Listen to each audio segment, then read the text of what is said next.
সাথে তাদের কমিউনিটিকে কীভাবে অ্যাওয়্যার করতে পারে, যাতে তারা যেখানে সেখানে ময়লা না ফেলে, একটা নির্দিষ্ট জায়গায় ফেলে, এবং কীভাবে ওয়েস্ট জেনারেশনটাকে কমিয়ে আনে।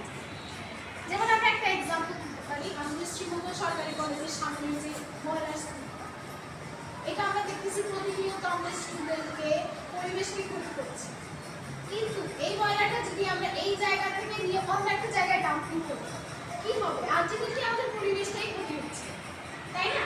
তো আমাদের মেইন উদ্দেশ্য হচ্ছে এই পরিবেশটা ক্ষতি, মানে ময়লা এক জায়গা থেকে আরেক জায়গায় ফেলে দেওয়া বা ডাম্পিং করা কোনো সলিউশন না। সলিউশনটা হচ্ছে আমাদের থেকে আসতে হবে, কারণ আমাদের এই ময়লার সোর্স কিন্তু হচ্ছে আমরাই প্রতিনিয়ত এই ময়লাটাকে প্রডিউস করছি। তো আমরা যদি নিজেদের অবস্থান থেকে ময়লাটাকে কমিয়ে আনতে পারি, ময়লাটা প্রোডাকশনটা রিলিজ করতে পারি যার যার অবস্থান থেকে, তাহলে কিন্তু এই ময়লাগুলো আর ক্রিয়েট হচ্ছে না। তাই সবার কাছে আমার একটাই বার্তা থাকবে যে সবাই যার যার অবস্থান থেকে আমরা ময়লা